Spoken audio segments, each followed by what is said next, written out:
साल 2026 की जो वैश्विक अर्थव्यवस्था है वो एक अजीब सी पहेली बन गई है। मतलब ऊपर ऊपर से देखें तो सब कुछ ठीक ठाक लगता है, लेकिन क्या वाकई में ऐसा है? चलिए आज इसी विरोधाभास को समझने की कोशिश करते हैं।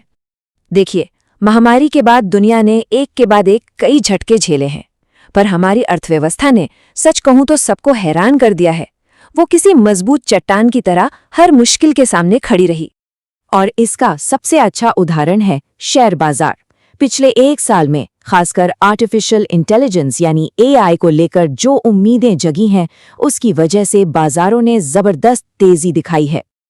और सिर्फ बाजार ही नहीं, आंकड़े भी यही अच्छी कहानी बता रहे हैं। हर व्यक्ति की औसत कमाई बढ़ी है और पूरी दुनिया की विकास दर भी स्थिर बनी हुई है। पर सवाल ये है कि क्या यही पूरी सच्चाई है, या फिर इस चमक दमक के पीछे कोई गहरा अनदेखा सच भी छिपा हुआ है? क्योंकि अगर हम सतह के थोड़ा सा भी नीचे झांक कर देखें तो इस अच्छी खबर के ठीक नीचे एक बहुत बड़ी मंदी की आहट सुनाई देती है। एक ऐसी मंदी जो शायद इतिहास में दर्ज हो जाए। असल में अगर हालात ऐसे ही बने रहे तो ये जो 2020 का दशक है ना, ये पिछले 50-60 सालों में आर्थिक विकास के लिहाज से सबसे सुस्त, सबसे धीमा दशक साबित होगा। और ये जो थोड़ा बहुत विकास हुआ भी है, वो सब तक बराबर नहीं पहुंचा। इसका आधे से ज्यादा फायदा तो सिर्फ दुनिया के सबसे अमीर देशों को ही मिला है। इसी वजह से अमीर और गरीब देशों के बीच की खाई और भी ज्यादा गहरी हो गई है। हालत यह है कि दुनिया के 1/3 गरीब देश आज 5 साल पहले के मुकाबले और ज्यादा गरीब हो चुके हैं। तो अब दुनिया की ये जो नाजुक हालत है, इस पर 5 बड़े खतरे मंडरा रहे हैं, और ये सारे खतरे एक दूसरे से जुड़े हुए हैं। ये वो 5 बड़े जोखिम हैं जिन पर इस साल दुनिया भर के बड़े बड़े अर्थशास्त्रियों की पैनी नजर बनी रहेगी। एक एक करके इन्हें समझते हैं। पहला खतरा है अमेरिका और चीन का तनाव। भले ही अभी इनके बीच ट्रेड वॉर थोड़ा शांत है, लेकिन ये सिर्फ एक ऊपरी शांति है। अंदर ही अंदर टेक्नोलॉजी का बादशाह बनने की जो लड़ाई है, वो दुनिया के लिए एक बहुत बड़ा खतरा है। और सोचिए, अगर इन दोनों देशों में व्यापार को लेकर लड़ाई फिर से तेज हो जाती है तो इसका असर सिर्फ उन पर नहीं, बल्कि भारत समेत पूरी दुनिया की अर्थव्यवस्था पर बहुत बुरा पड़ेगा।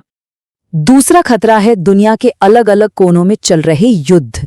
जैसे यूक्रेन और मिडिल ईस्ट में जो हो रहा है, उससे तेल की कीमतें कभी भी बढ़ सकती हैं, सामान की सप्लाई चेन टूट सकती है, और इसका सीधा असर हम सबकी जेब पर पड़ेगा।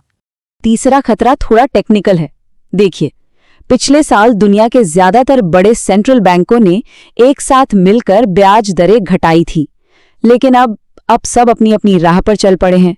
इससे करेंसी मार्केट में काफी उतार चढ़ाव देखने को मिल सकता है। चौथा खतरा है चुनाव। दुनिया के कई बड़े देशों में चुनाव होने वाले हैं, और नई सरकारें आने से व्यापार से लेकर विदेश नीति तक सब कुछ बदल सकता है।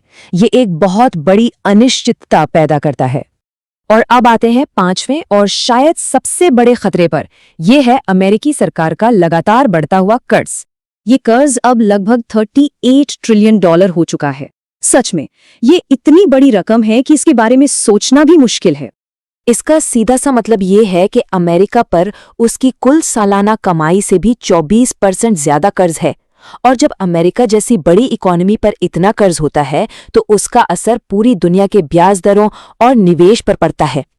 तो अब सवाल ये उठता है कि आखिर ऐसा क्यों है कि कुछ देश तो इन मुश्किलों से निपट पा रहे हैं, लेकिन कुछ देश लगातार पिछड़ते जा रहे हैं? इसका जवाब छिपा है सालों पहले लिए गए कुछ बड़े फैसलों में। जरा सोचिए, कई विकासशील देश 2009 की मंदी का सामना करने के लिए ज्यादा तैयार थे, लेकिन 2020 की महामारी के लिए नहीं। ऐसा क्यों? क्योंकि 2010 के बाद के सालों में उन्होंने आर्थिक सुधार करने बंद कर दिए और कर्ज पर कर्ज लेते चले गए। और यही बात हमें 2026 के सबसे बड़े और सबसे अहम सवाल पर ले आती है। अर्थव्यवस्था ने अब तक जो मजबूती दिखाई है, क्या वो आगे भी बनी रहेगी? वर्ल्ड बैंक खुद चेतावनी दे रहा है कि हमने जो मजबूती देखी वो कोई असली ताकत नहीं थी, वो तो बस कुछ ऐसे अस्थायी जुगाड़ थे जिन्हें बार बार दोहराना नामुमकिन है। ये कुछ वैसा ही है जैसे किसी टूटी हुई दीवार पर बस प्लास्टर लगा देना।